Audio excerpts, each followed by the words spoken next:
Good evening and welcome to the 2022 Hope for Humanity Dinner. I'm Christina Barbosa, and it is my pleasure to serve on the board of the Dallas Holocaust and Human Rights Museum. On behalf of my husband, Michael, I want to thank you for your generous support of this event, which raises important funding for the museum's many educational initiatives and year-round programming. Your presence here tonight, whether in person or virtually, inspires us because it represents your dedicated commitment to the museum's mission. So thank you. Christina and I have had the privilege to be involved with the museum for the past few years and are honored to further the Dallas Holocaust and Human Rights Museum's mission to teach the history of the Holocaust and advance human rights to combat prejudice, hatred, and indifference. We've been able to see firsthand the impact the museum has on our community. Our hope is that every student, regardless of race, socioeconomic status, or religion, has the opportunity to visit the museum and walk away with the knowledge of how to be an upstander and how their personal choices can make a difference. At a time when fact-based education is more important than ever, our collective financial commitment here tonight affords the museum the ability to provide educators with critical resources to teach difficult subjects in age-appropriate manners. Thanks to your generous support, the museum will be able to reach more educators and students than ever before. Tonight, we are here to honor the inspirational work of Cynt Marshall. As I've experienced in my career in Major League Baseball and the Texas Rangers, I cannot overemphasize the importance of having dynamic leaders and coaches within an organization to inspire and to support the team, not as a group of individuals, but rather as a group vested in achieving a common goal. As a group with many diverse perspectives, united in respecting our differences and ensuring that every voice matters. As a team, we benefit from a collection of skills. We learn from each other. That is the importance of diversity and inclusion.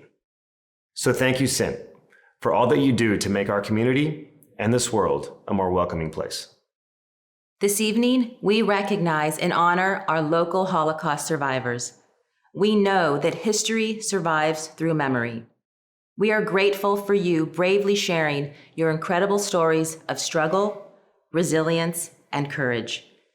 With your presence and through your voices, you serve as powerful reminders that hope for humanity lies in each of us. Thank you all for being with us tonight and for generously supporting the museum's important mission. Now, we invite you to enjoy the program. Please welcome to the stage President and CEO of the Dallas Holocaust and Human Rights Museum, Mary Pat Higgins.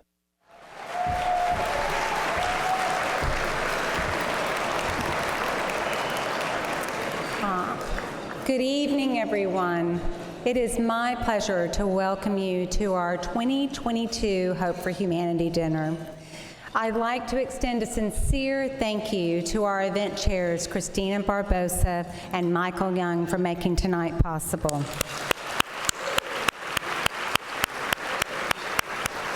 You two are such a delight to work with.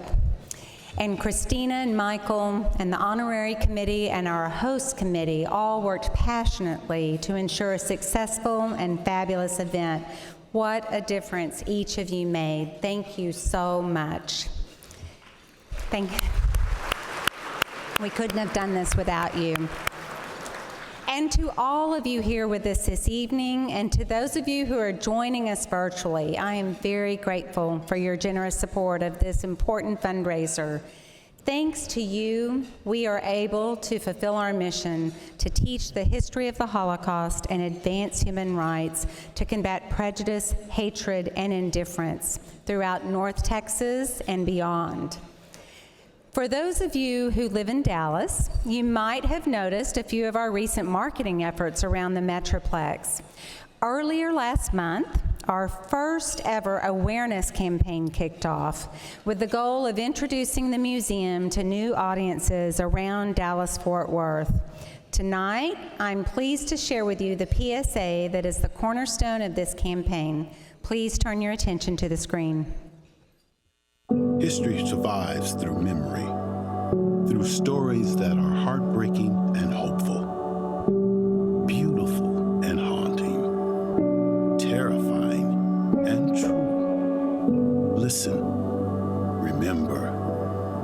what we remember never dies.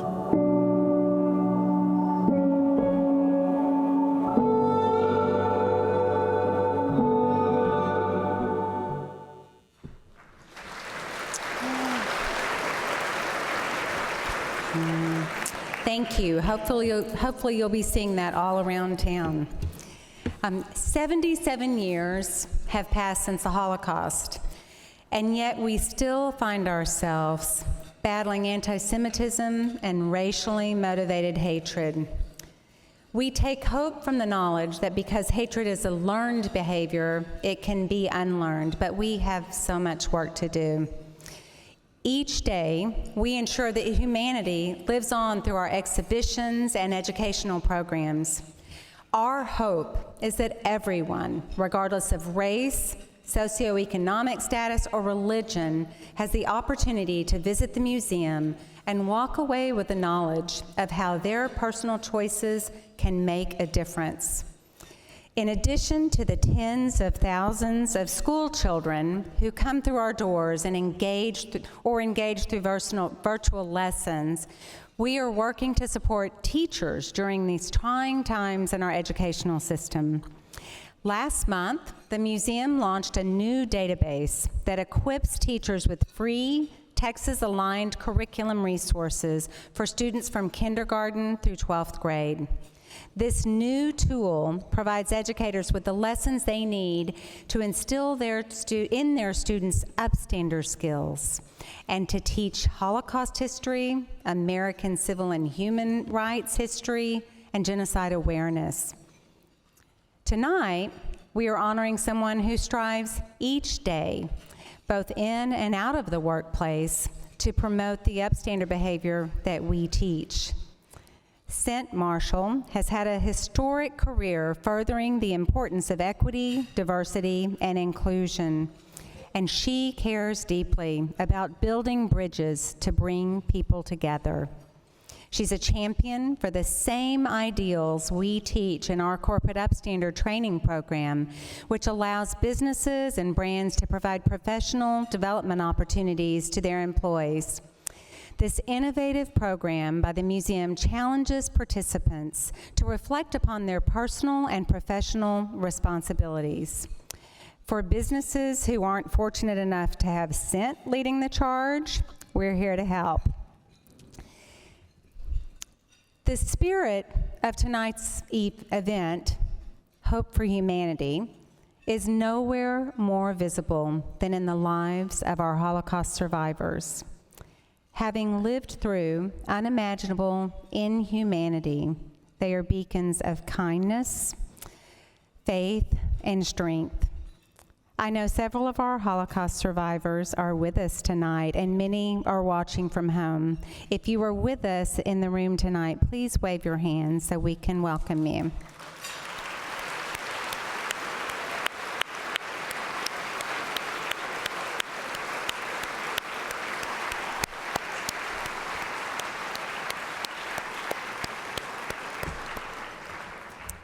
I want to thank each and every one of you for sharing your stories and inspiring us every day to be upstanders. You give us hope that every positive difference we make, big and small, has an even greater impact on those around us.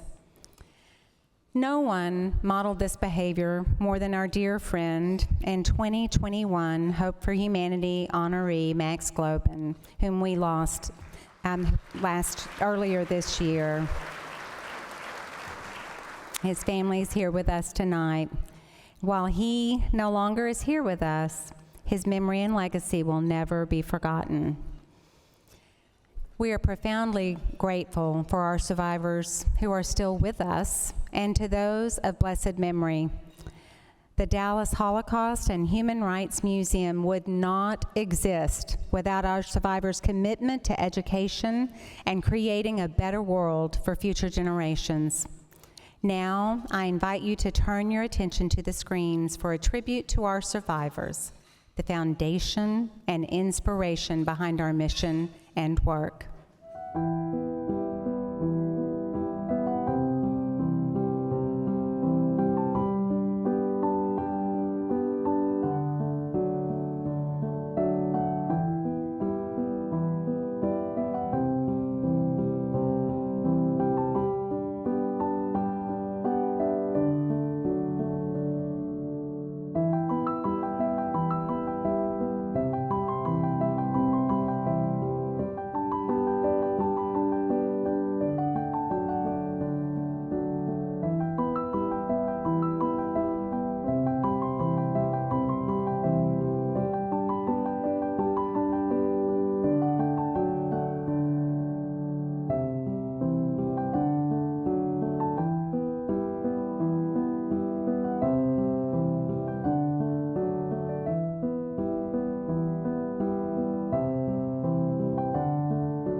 Please welcome to the stage the chair of the Board of Directors of the Dallas Holocaust and Human Rights Museum, Mark Zilberman.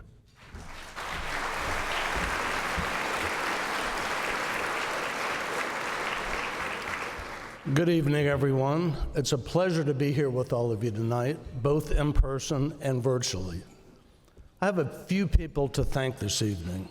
First, I'd like to thank my fellow board members for being champions of the museum. It's a privilege to serve along each of you. With our diverse backgrounds and talents, we work together to advance the museum's mission and to ensure that the lessons learned from the Holocaust are never forgotten. Next, I want to thank the awesome museum staff for their work in making the Dallas Holocaust and Human Rights Museum a terrific institution and a crucial resource for the community. Day in,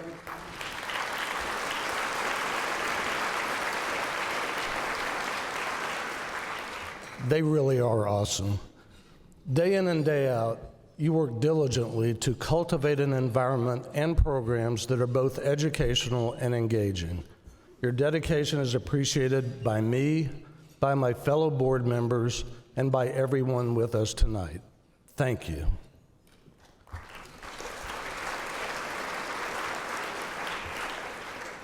I also want to thank all of you here tonight for engaging with our mission. We would not be able to do all that we do without your support. In a time when deep divisions are continuing to grow, both in our country and abroad, the museum's mission to teach the history of the Holocaust and advance human rights to combat prejudice, hatred, and indifference has never been more important. Our goal at the museum is to inspire upstander behavior. We do that by telling the stories of individuals and organizations who see something wrong and work to make it right. The Kinder Transport was such an example. When others turned their backs on the plight of the Jewish people during the rise of Hitler and Nazism, upstanders in Great Britain worked fervently to bring nearly 10,000 children to safety. We are honored to have two of those children with us tonight, siblings Maggie First and Bert Romberg.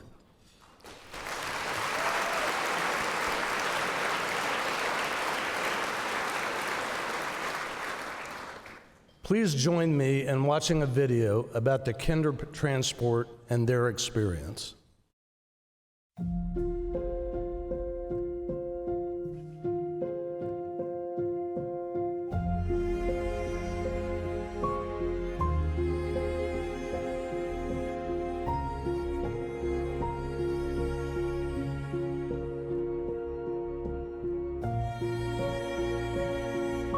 My name is Margaret First. They call me Maggie. My name is Bertold First. They call me Bertold Romberg. They call me Bert. Our mother, Sitta Rothschild, was born in the village of Astheim, Germany. Our father, Alfred Romberg, was born in Diepholz, Germany. They got married in 1927. I was born in 1929, and Bert was born in 1930. They were very happy. Along comes a charismatic orator, Adolf Hitler, with an agenda of reorganizing society. The first two regulations that came out in 1933 that affected our family immediately.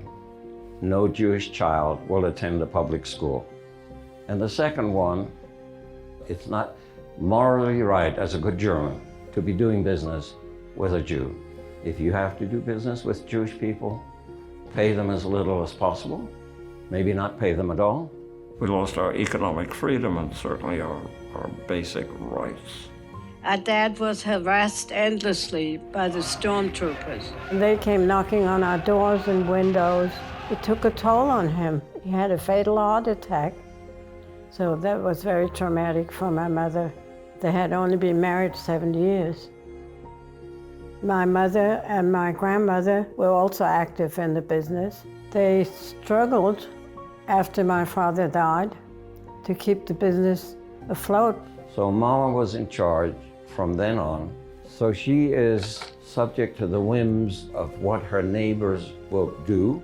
They came into the store, banged on the counter. They said, well, we don't have to pay you, you're Jews. And in 1936, she decided to sell the business. We managed to get to Eschwege with my grandmother.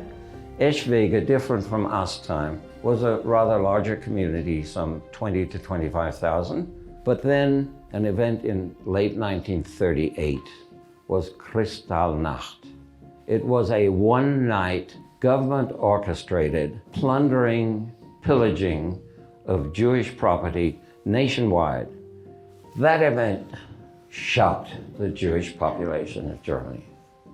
That event horrified the world. Well, that was the end of everything. Following the Kristallnacht and appeals by Jewish committees and a debate in Parliament, the British government agreed to admit up to 10,000 children from Germany, Austria, and Czechoslovakia. A Christian sect, the Quakers, with the cooperation of a couple of Jewish resettlement groups, guarantee to the British government that any child that comes in will be clothed, fed, housed, and educated at no cost to the British Treasury. So children from 2 years to 15 years were brought by their parents to these stations. They get to the station and they're told only one, maybe two. So you can well imagine what went on these station platforms when a mother had to decide who goes and who stays back here to chaos. We are convinced that Mama made a decision after Kristallnacht that she could no longer risk her children's lives in Nazi Germany. She decided to get us on the train, and if she could, she would go along as a chaperone. My mother, at the same time, got this visa. It says, refugee to be admitted to the United Kingdom on condition that she does not enter any employment other than as a resident in service in a private household. It saved her life. Of course, that did not include our grandmother, and she was very, very close to us. We got on the train. My sister and I clearly remember kids, nothing but children, and a few chaperones. Those few chaperones had to go back. They didn't have that visa. The night before we left, I cleaned out my suitcase and I threw all my underwear out. Well, what do you think I put in there? My dolls. It's more important than underwear, right? I only remember getting on the train, and I remember being mildly seasick on the ferry going from Holland to England. Well, we went from Eschwege to Kassel, and from there we went by train through Germany to the Dutch border. And when we got to the Dutch border, the train stopped suddenly. I remember the train jerking back and forth, and I heard the Gestapo boots, which you can't mistake. Looking into our suitcases, they screamed at us, "You Jewish dogs, do you have any diamonds?" First of all, in 1939, I doubt if there were any Jews left in Germany that still had diamonds, and they certainly wouldn't have been foolish enough to put any contraband in their children's suitcases. Finally, we continued on and crossed the border into Holland. The first stop we came to, there were smiling Dutch angels handing us hot chocolate and fruit that I had never seen. What a feeling. The minute you got over the border, it felt like heaven.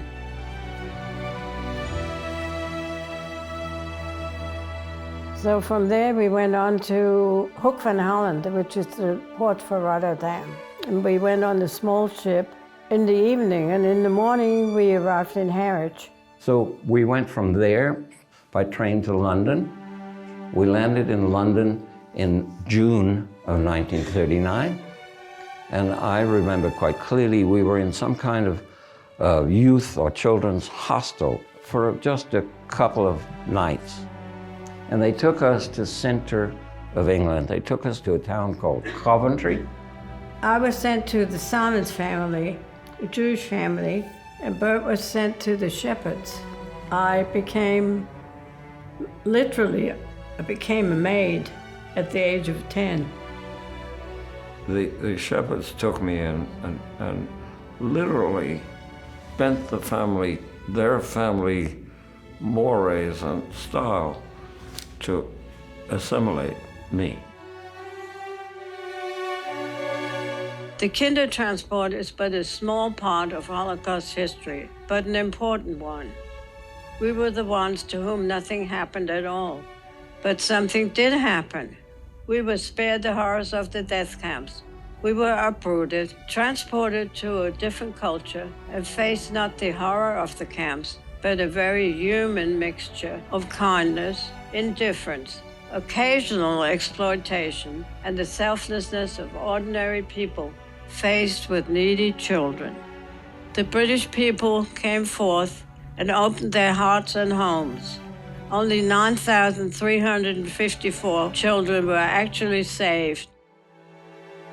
For every child, myself, my sister, 150 children did not survive.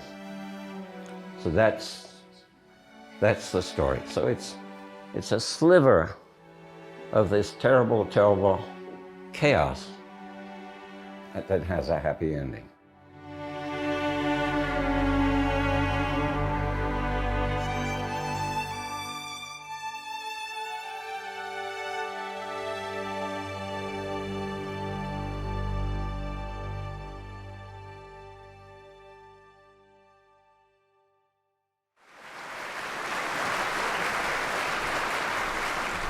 So first of all, thank you all for being here. And particularly thank you guys who bought tables and supported us in the way you have. For all the guests here tonight, on the tables there are there's cards with a QR code on them. And for those of you who are like me and are not that technically savvy, they're the things that you took a picture with your camera to get the menu at a restaurant during COVID. So I'd really love it if you guys would click on that and consider making a tax-deductible donation to the museum.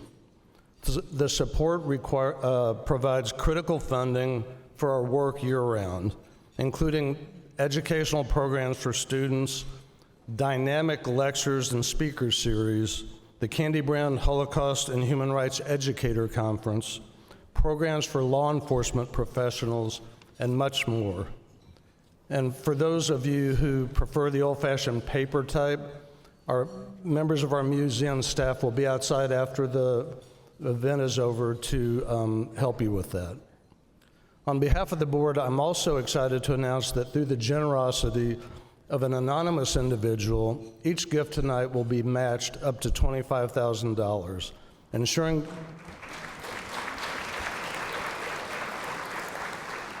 ensuring that your gift will go twice as far. So thank you in advance for investing in our mission.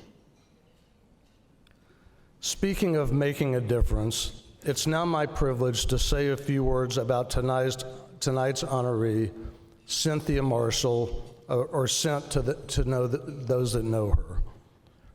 Her inspirational work in promoting the values of equity, diversity, and inclusion in the corporate community embodies the mission of our museum.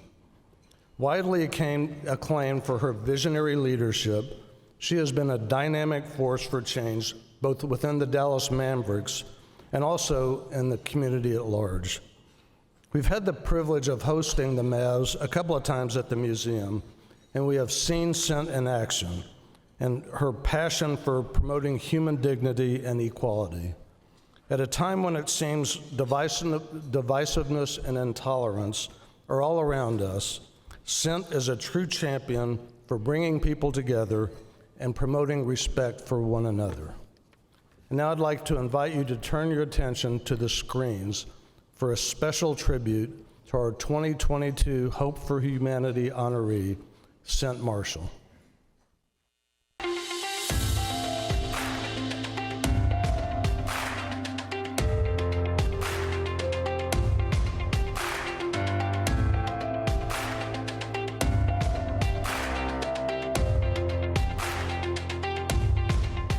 few words that I would describe Cynt as a person, one would be energetic.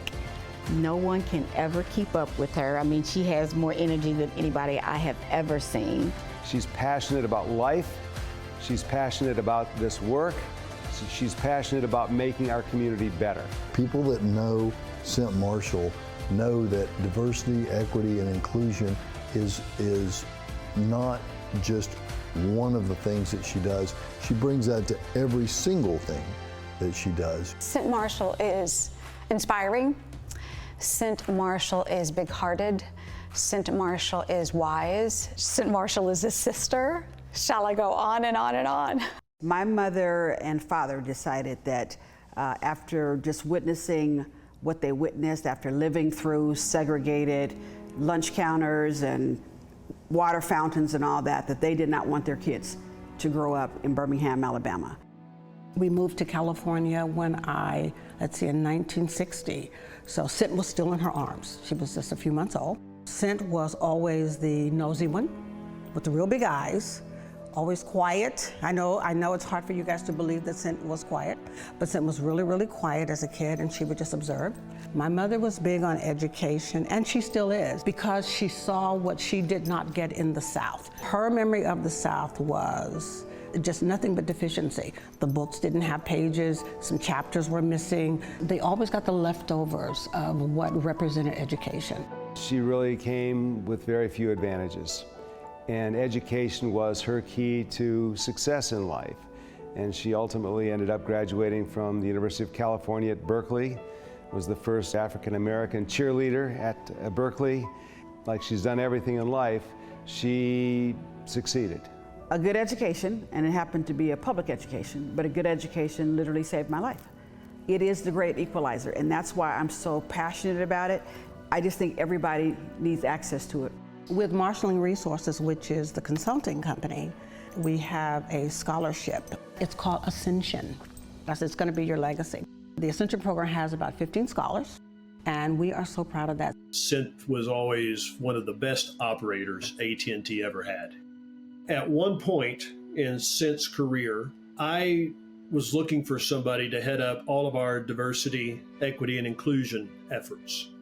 So I found one of our top operators, Cynt Marshall, and asked her if she would become our Chief Diversity Officer and lead this effort. And she set a new bar in America for what a Chief Diversity Officer could accomplish within a company of the size, scope, and scale of AT&T.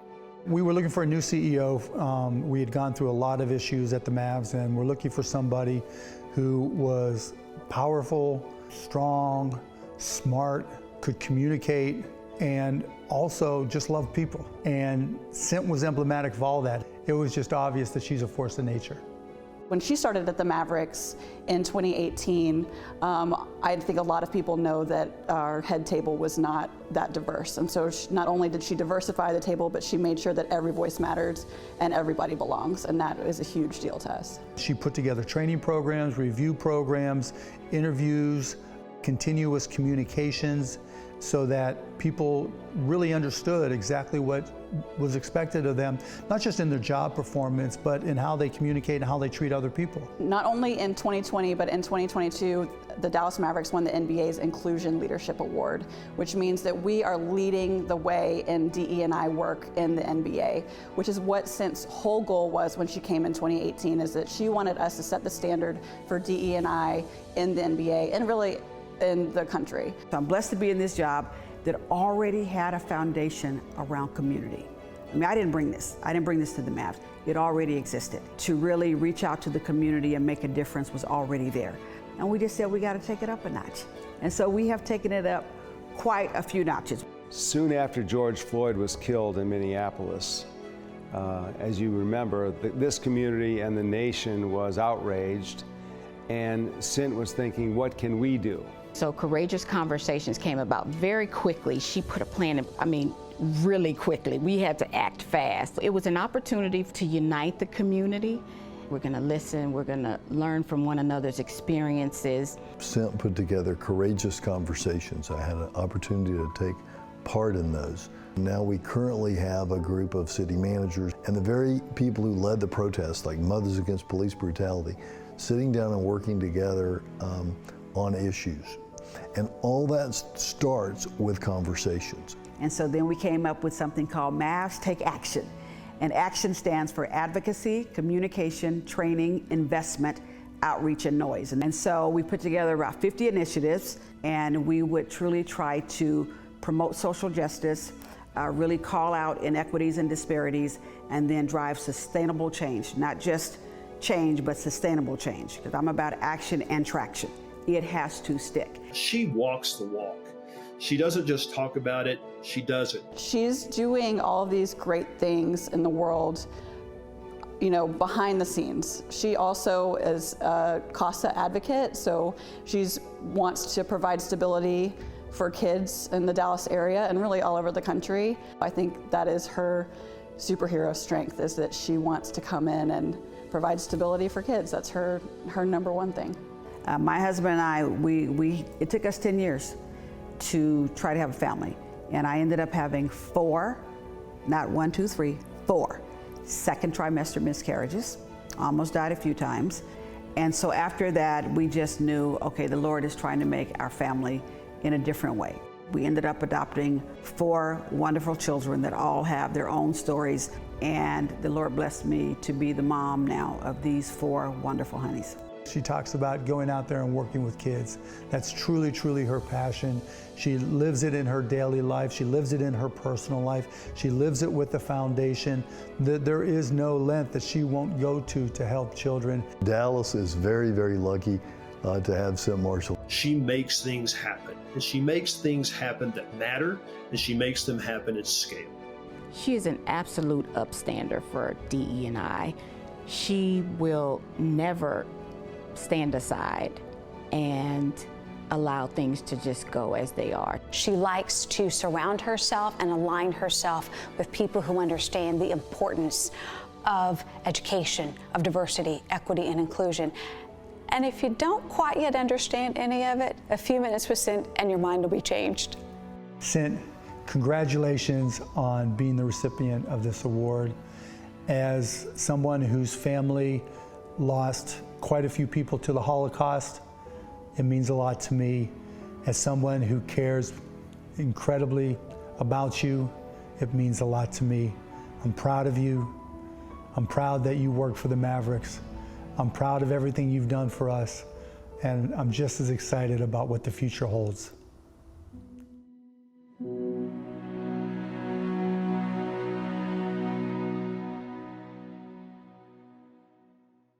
Please welcome to the stage 2022 Hope for Humanity honoree, Cynt Marshall.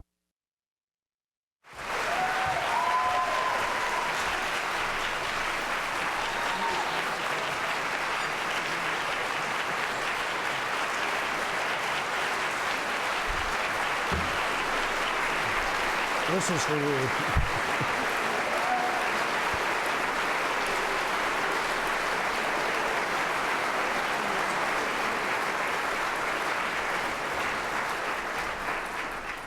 Cynt, on behalf of the Board of Directors of the Dallas Holocaust and Human Rights Museum, it is my honor and privilege to present to you the 2022 Hope for Humanity Award. Oh my gosh, thank you. Thank you.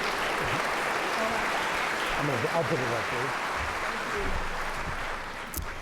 Whew. Oh, good evening, my friends. My friends.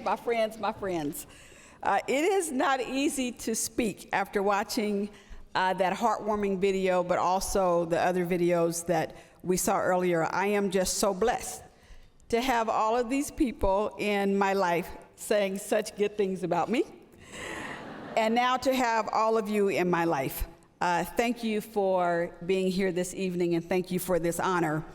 Now, I know Max Globin last year had 10 minutes or so because his family told me, but he took about 30 or 40.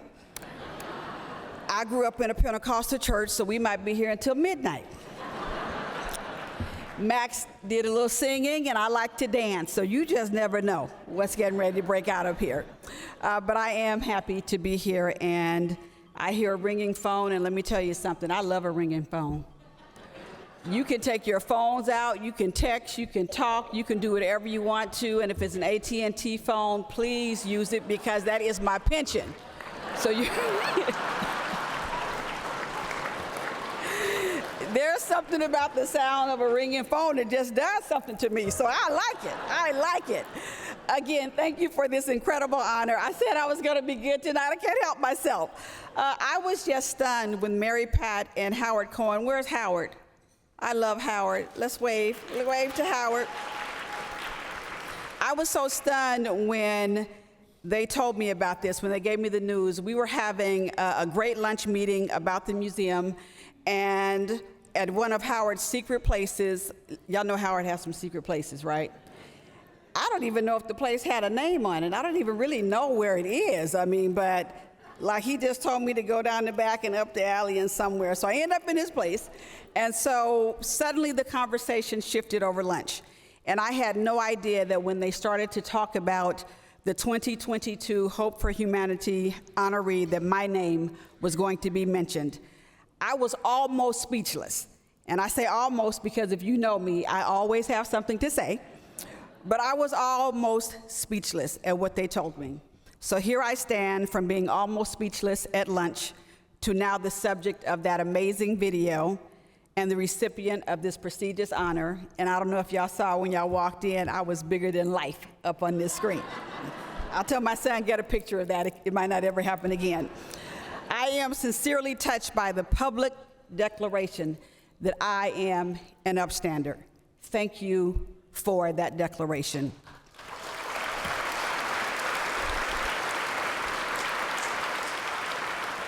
One of my favorite things to read was written by an upstander, the Reverend Dr. Martin Luther King Jr. It is his letter from Birmingham jail. One of the paragraphs that impacts me greatly reads, "Moreover, I am cognizant of the interrelatedness of all communities and states. I cannot sit idly by in Atlanta and not be concerned about what happens in Birmingham. Injustice anywhere is a threat to justice everywhere. We are caught in an inescapable network of mutuality, tied in a single garment of destiny. Whatever affects one directly affects all indirectly.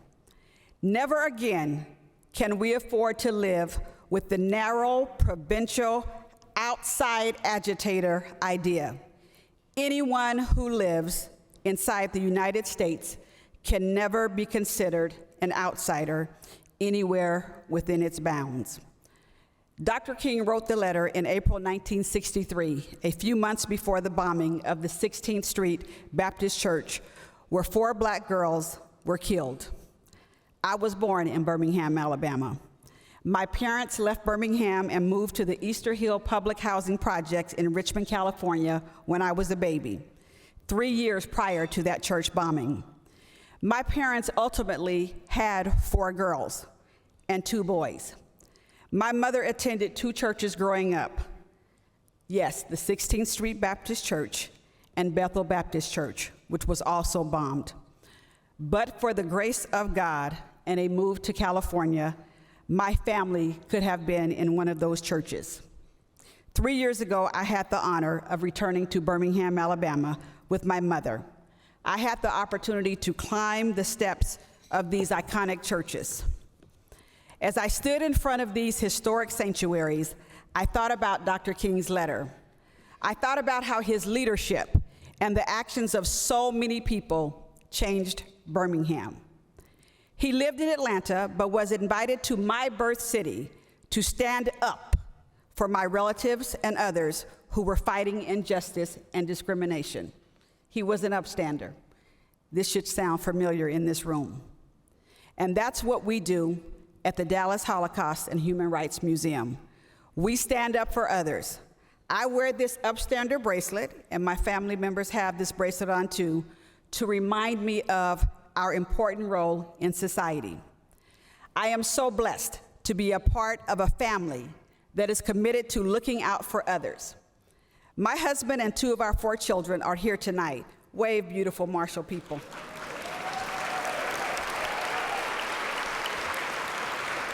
Shirley, Anthony, and Kenny are here tonight. In the spirit of looking out for others, Anthony, my son who is here, saw Shirley, my daughter who is here, on a San Francisco Wednesday Child news segment and decided that she needed a big brother. He said he was going to adopt her the way we adopted him. He said she needed a big brother. Nothing about a mother or father. He just said she needed a big brother. I'm so proud of our children who can always be found looking out for and standing up for others. We've welcomed 2 more in our home since then. I am also blessed that while I was at AT&T, Randall Stevenson gave us an amazing opportunity to make a difference in people's lives. And now, my new boss, Mark Cuban, has given us a platform to impact communities in a powerful way. I work with a terrific group of people at the Dallas Mavericks. Our workplace promise is every voice matters and everybody belongs. We work hard every day to be champions on and off the court. By the way, our season home opener is in 9 days. If you don't have tickets, we can stop everything right now and handle that tonight. Just pull out your phones and pull up the map. Okay, I'm sorry, I forgot where I was. Okay, finally, I am blessed to be a member of a bold and courageous community. A community that's willing to have courageous conversations. A community that just doesn't talk about it, we are about it. A community that is about action and traction. We address inequities, disparities, and just like our Mavs Take Action program, we drive sustainable change. Please stand, Dallas Mavericks employees. I know you're in here. Aaron Feingold, White, Katie Edwards, all of you, Sekou Lewis, Nico Harrison, Sean, everybody. I can't call you by name. Please stand. I want y'all to look at these fabulous people. I get a lot of credit, but I'm telling you, these people, keep standing. Boss lady said keep standing, okay? I have to give these people credit for what they do every single day. These folks joined me at the beginning of April at the museum. I wanted our team to learn more about the Holocaust. I was blessed to grow up knowing about it, but they didn't all know. And I want to thank you publicly for making a commitment that day to be an upstander and to fight anti-Semitism. Thank you very much. All right, y'all can sit down now.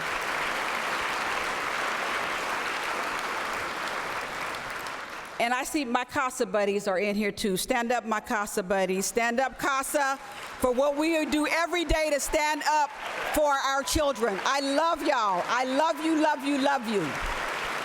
These people are standing up for our children every day.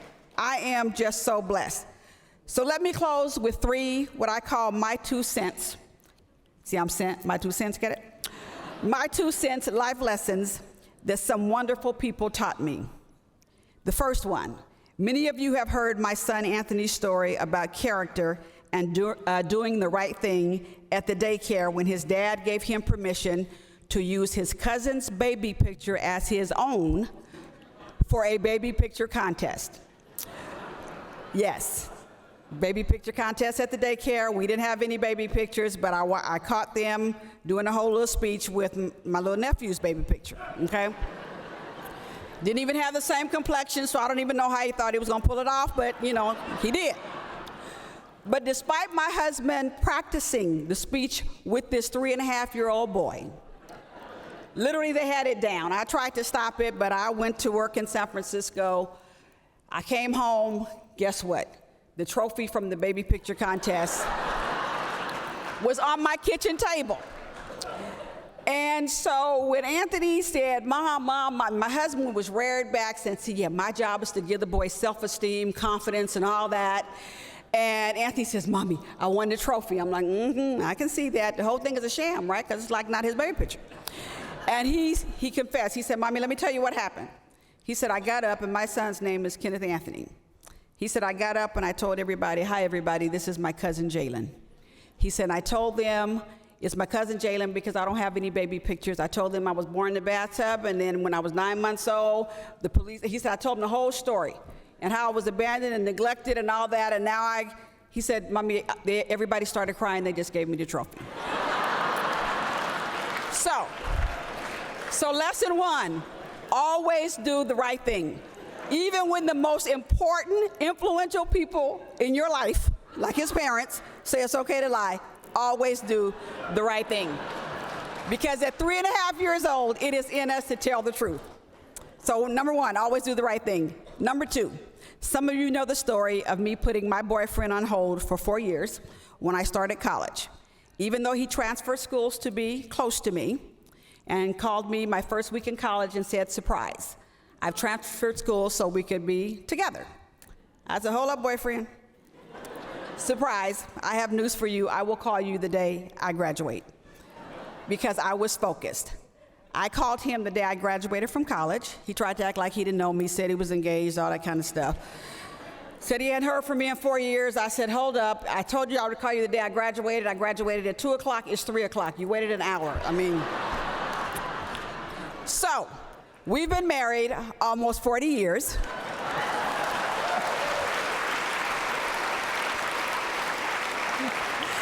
I tell him all the time he was that close to missing his blessing. So lesson two is stay focused. Let's not get distracted, but instead increase our collective focus on the things that we must do to create a more equitable and inclusive community. Three, y'all can clap, go ahead. We still have work to do. We've seen some stuff in the news lately. I don't even want to talk about that, but we still have some work to do. So third, my third and final lesson was taught to me by my daughter Shirley, wave Shirley, when she was about 10 years old. She called me at work to tell me how excited she was because she had just received several pairs of eyeglasses. She urged me to come home to try on her regular eyeglasses, her swim goggles, and soccer goggles. I can't remember if she got sunglasses too. My husband was in charge of the visit to the eye doctor and gave the baby whatever she asked for. So at 10 years old, she had all these eyeglasses, and she was excited. So Shirley was excited that she was going to wear glasses, she said, like her mom. When I got home, I tried on her eyeglasses. My countenance immediately changed. I got very sad. Shirley asked me what was wrong, and I told her I could see perfectly through her new lenses. I then asked her to try on my glasses. She did, and she smiled, saying she could see perfectly through my eyeglasses. I became even more sorrowful, telling her that it made me sad that her vision was so poor. I said, Shirley, I didn't realize your vision was so poor. Now, she had been like running into the walls, doing the little swim meets and all that, but I didn't know what was going on. So I said, honey, I didn't know your vision was so poor. I said, if you see perfectly through my glasses, then that means that you have 45-year-old eyes. She looked perplexed. She put her hands on her hips and said, Mom, why are you so sad? You should be happy, young thing. You have 10-year-old eyes. So lesson three, keep a positive perspective.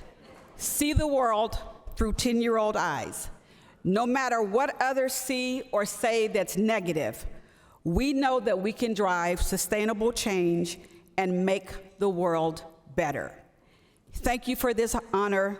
Howard, thank you for being my friend. I love you. Mary, Pat, all of you, thank you for this award. This truly, truly means the world to me. God bless you.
Oma. We called our grandmother Oma.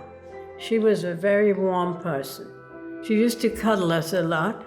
We sat on her lap and she told us stories, all kinds of stories. I think most of them must have been lies, but they made us feel good. And she was very warm and very affectionate. And Mama was indomitable.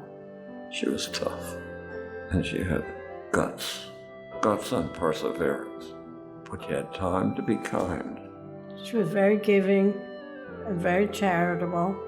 She had a spirit. Young people just flocked to her. Spectacular lady.